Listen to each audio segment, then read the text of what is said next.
Assalamualaikum warahmatullahi wabarakatuh. Perkenalkan, saya Niswin Mudafatusaro, NPM 19320048 dari kelas 3B Pendidikan Biologi Universitas PGRI Semarang.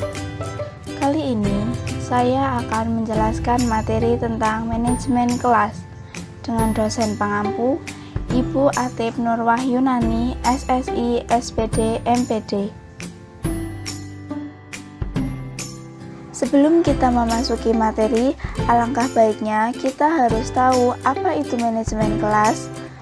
Manajemen kelas adalah proses perencanaan, pengorganisasian, penggerakan, dan pengawasan kegiatan pembelajaran guru dengan segenap penggunaan sumber daya untuk mencapai tujuan pembelajaran yang telah ditetapkan secara efektif dan efisien. Setelah tadi kita mengetahui apa pengertian dari manajemen kelas, selanjutnya kita akan membahas tentang fungsi manajemen kelas. Fungsi manajemen kelas itu sendiri ada 7. Yang pertama, perencanaan, yaitu rencana atau program yang berorientasi ke masa depan. Program seyogianya disusun secara lebih spesifik dan operasional.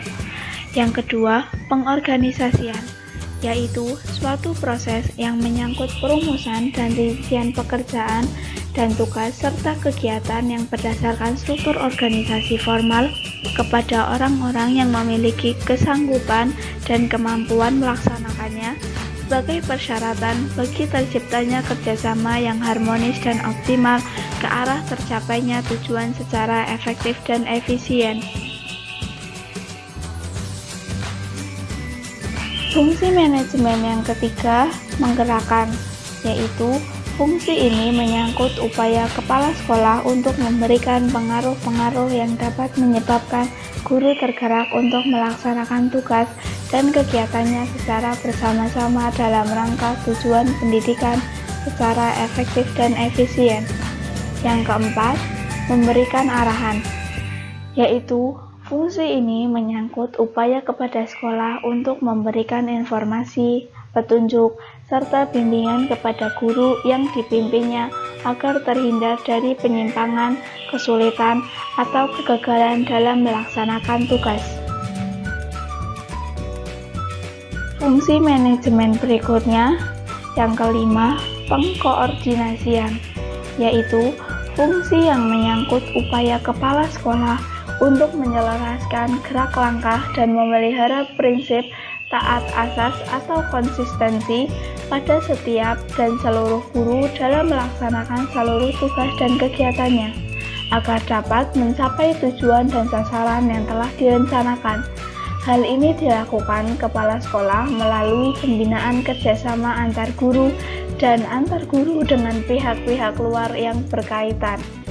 Yang keenam, pengendalian, yaitu fungsi ini mencakup upaya kepala sekolah untuk mengamati seluruh aspek dan unsur persiapan dan pelaksanaan program-program kegiatan yang telah direncanakan dan menilai seberapa jauh kegiatan-kegiatan yang ada dapat mencapai sasaran-sasaran dan tujuan. Dan fungsi manajemen yang terakhir yaitu inovasi. Inovasi yaitu fungsi yang menyangkut upaya kepala sekolah untuk menciptakan kondisi-kondisi yang memungkinkan diri para guru untuk melakukan tindakan-tindakan atau usaha-usaha yang bersifat kreatif dan inovatif. Nah, kita kan sudah mengetahui apa itu manajemen kelas dan fungsi manajemen kelas itu sendiri. Selanjutnya, kita juga harus tahu apa tujuan dari manajemen kelas itu. Tujuan dari manajemen kelas adalah untuk mewujudkan suasana belajar mengajar yang efektif dan menyenangkan, serta dapat memotivasi siswa untuk belajar dengan baik sesuai dengan kemampuannya. Manajemen kelas merupakan usaha sadar yang bertujuan untuk mengatur kegiatan proses belajar mengajar secara sistematis. Usaha sadar itu mengarah pada penyiapan bahan belajar, penyiapan sarana dan alat peraga, pengaturan ruang belajar, mewujudkan situasi dan kondisi proses belajar mengajar, dan pengaturan waktu sehingga pembelajaran berjalan dengan baik dan tujuan kurikuler dapat tercapai. Lalu, siapa saja sih yang berperan dalam melaksanakan manajemen kelas itu? Yang bertanggung jawab untuk melaksanakan fungsi manajemen kelas adalah guru dan siswa. Guru sebagai ujung tombak dalam pelaksanaan pendidikan merupakan pihak yang sangat berpengaruh dalam proses belajar mengajar. Kepiawaian dan kewibawaan guru sangat menentukan kelangsungan proses belajar mengajar di kelas maupun efeknya di luar kelas. Selanjutnya untuk siswa, yaitu sebagai objek utama dalam pendidikan, terutama dalam proses belajar mengajar. Siswa memegang peran yang sangat dominan. Siswa dalam proses belajar mengajar dapat menentukan keberhasilan belajar melalui penggunaan inteligensia, daya motorik, pengalaman, kemauan, dan komitmen yang timbul dalam diri mereka tanpa ada paksaan.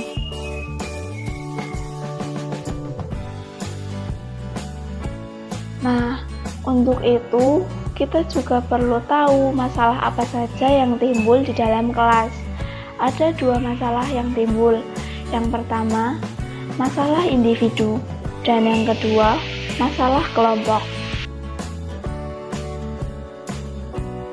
Mari kita bahas bersama tentang masalah yang timbul di dalam kelas. Masalah pertama yaitu masalah individu. Masalah individual ini didasarkan atas anggapan dasar bahwa tingkah laku manusia itu mengarah pada pencapaian suatu tujuan. Setiap individu memiliki kebutuhan dasar untuk memiliki dan untuk merasa dirinya berguna.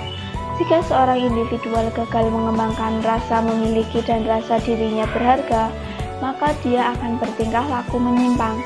Ada 4 jenis penyimpangan tingkah laku, yaitu tingkah laku menarik perhatian orang lain, mencari kekuasaan, menuntut balasan, dan memperlihatkan ketidakmampuan. Keempat tingkah laku ini diurutkan makin lama makin berat.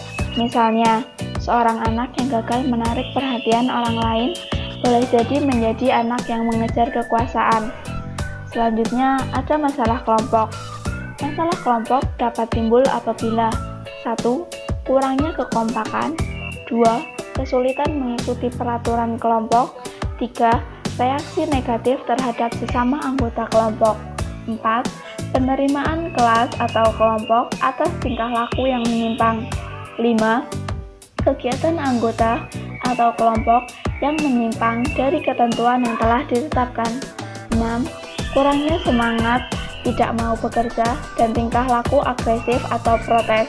Dan yang terakhir, ketidakmampuan menyesuaikan diri terhadap perubahan lingkungan.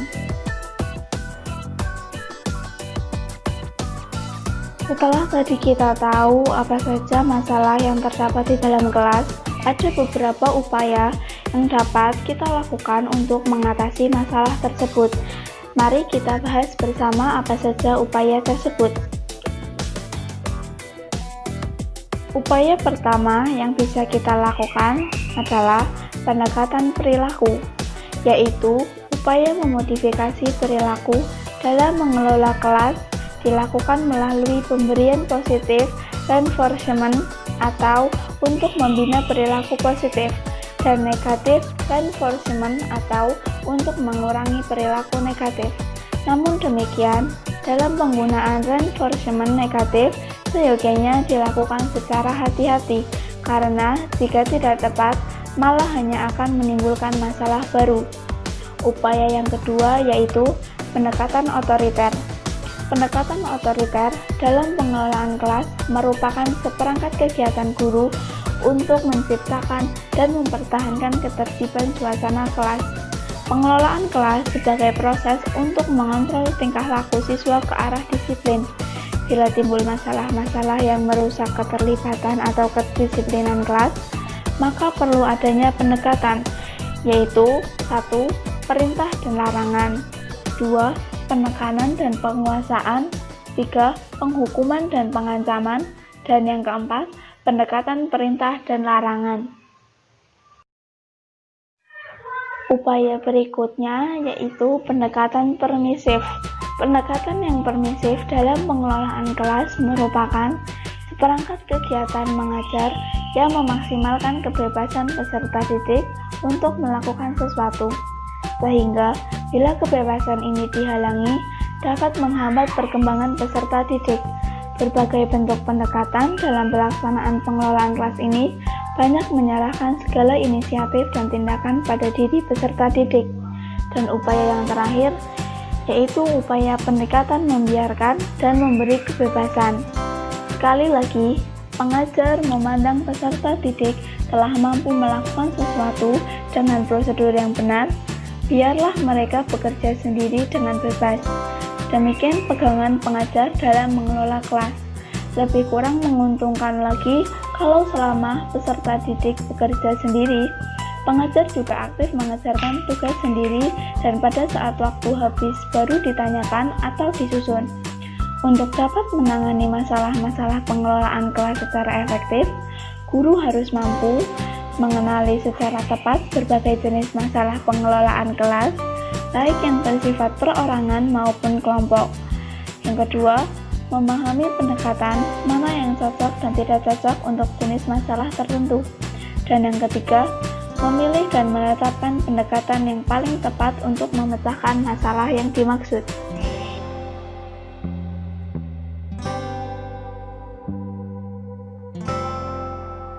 Nah, itulah sedikit materi yang bisa saya sampaikan.